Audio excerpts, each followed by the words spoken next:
Apa bisa kita menjadi kaya dengan sebab beternak ayam kampung skala rumahan?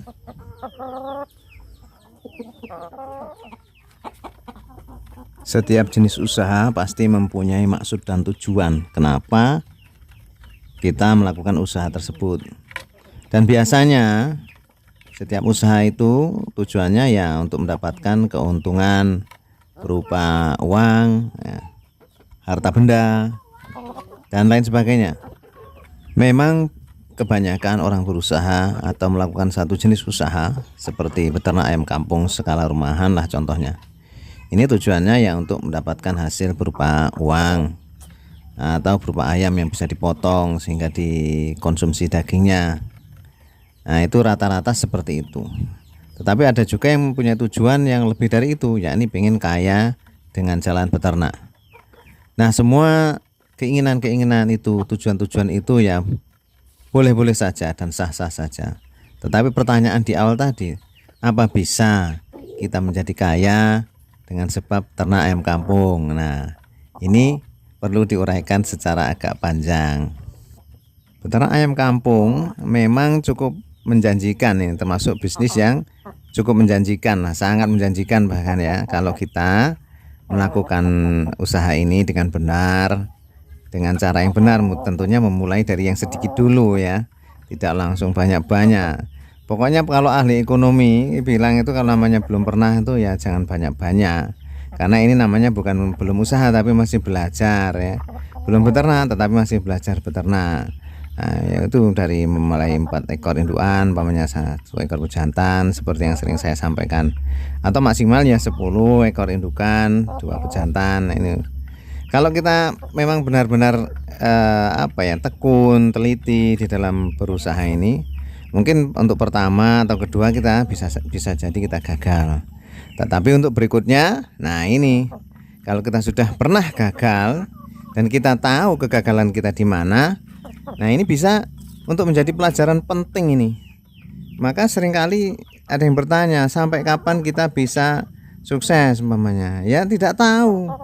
Setiap orang itu beda-beda nasibnya, setiap orang itu beda-beda cara berpikirnya, setiap orang juga beda-beda kemampuannya untuk menganalisa satu keadaan, untuk menerima satu pelajaran. Ini umpamanya orang di sekolahan saja ya. Sekolahan itu kalau gurunya 1, muridnya 40, ya pemahamannya yang 40 macam. Walaupun gurunya 1, duduk satu kelas, semua mendengarkan guru yang sama, tetapi kan pemahamannya ya berbeda-beda semua. Begitu juga orang beternak berusaha ini. Tutorialnya lengkap, di mana-mana ada tutorial. Kita meniru orang yang sukses iyalah sudah. Tetapi hasilnya bagaimana? Berapa bulan ya tidak bisa dijawab itu. Tapi harus dilakoni ya, dijalankan maksudnya dengan teliti, dengan tekun. Ya insya Allah nanti ada kemajuan-kemajuan. Nah, dari kemajuan-kemajuan itu kita pelihara, kita pupuk lagi kemajuannya, kegagalannya kita pelajari kenapa itu. Nah, nanti setelah itu insya Allah bisa berhasil. Nah, untuk kata-kata kaya ini ya, apakah bisa kaya dengan jalan beternak? Nah, kaya ini persepsinya ada beberapa macam persepsi atau kriteria kaya itu bagaimana, ini beda-beda. Kaya yang bagaimana yang ditanyakan, kan gitu kan. Kalau kita menghitung atau menilai kekayaan itu dengan harta yang banyak, dengan bisa membeli mobil yang bagus, atau minimal lah motor yang bagus, yang keren model sekarang. Kalau untuk orang-orang kampung, orang desa seperti saya ya, bisa beli motor yang model baru saja sudah lumayan bagus lah ekonominya. Kalau beli lah, ini kalau kredit beda lagi. Bisa beli maksudnya ya, dengan jalan ternak ayam kampung bisa beli motor bagus cash umpamanya, karena keren ini udahan. Nah, kalau untuk orang-orang seperti saya, tetapi tentu sedulur-sedulur tidak sama. Ada yang punya perekonomian yang tinggi sudah levelnya, kalau cuma beli motor aja kecil umpamanya kan bisa jadi. Nah, tetapi untuk kata-kata kaya ini, kata kaya ini ada beberapa persepsi yang sering yang sering difahami oleh orang. Kaya itu ya hartanya melimpah ya, mau beli apa-apa bisa, karena uang di kantong ada, kalau nggak di kantong yang di ATM lah ya kalau zaman sekarang. Nah ini persepsi kaya biasanya seperti itu. Kalau persepsi kayanya seperti ini, maka peternak ayam kampung saya katakan bisa untuk menjadi sebab orang menjadi kaya. Ya dengan syarat atau dengan jalan seperti yang diutarakan di depan tadi. Ya dimulai dengan yang sedikit dulu. Kalau punya modal banyak tidak apa-apa, tetapi jangan dibanting semua modalnya di situ. Nah, kita mulai sedikit dulu untuk belajar beternak. Nah nanti kalau sudah bisa, sudah ada kendala-kendala, kita sudah bisa mengatasinya. Kalau ada kematian massal umpamanya seperti musim-musim aratan, kalau bahasa Jawanya itu musim-musim penyakit lah ya, musim pagebluk ayam. Nah, ini bagaimana cara mengatasinya sudah bisa. Lalu kita tambah lagi piaraan kita ya, umpamanya dari 10 menjadi 50 atau menjadi 100 karena sudah ada basic pengalaman. Kita sudah pernah mengalami ujian-ujian di situ. Mungkin dalam waktu setengah tahun atau 1 tahun kita sudah sudah belajar banyak lah dari 10 ekor indukan tadi. Nah baru kita besarkan peternakan kita dengan modal yang ada. Tetapi kalau bisa ya jangan dihabiskanlah modal di situ, karena tidak baik menghabiskan modal di satu tempat, itu tidak baik.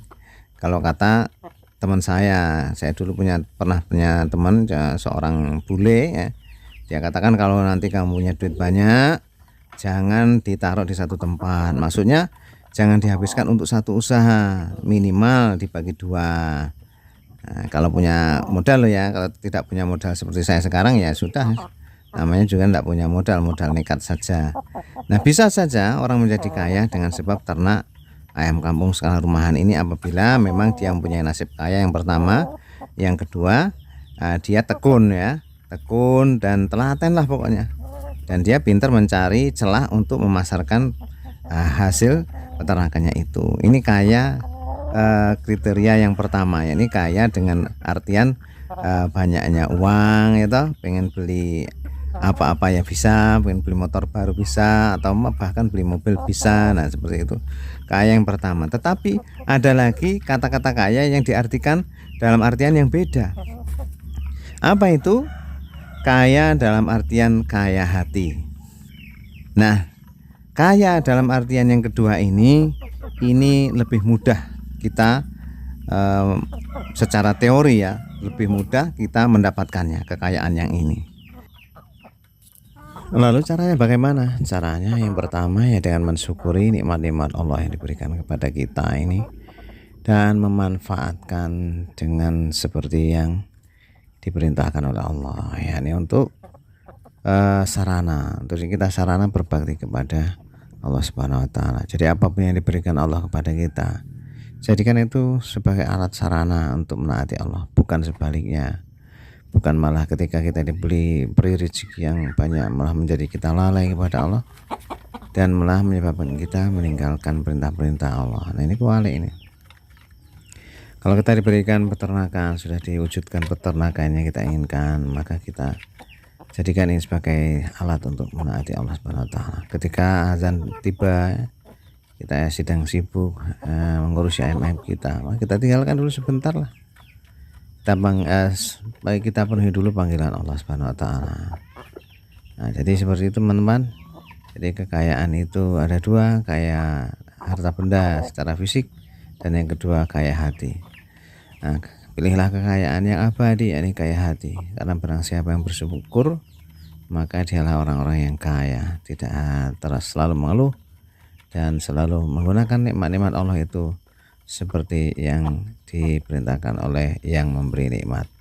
Mudah-mudahan ada manfaatnya, dan saya akhiri. Assalamualaikum warahmatullahi wabarakatuh.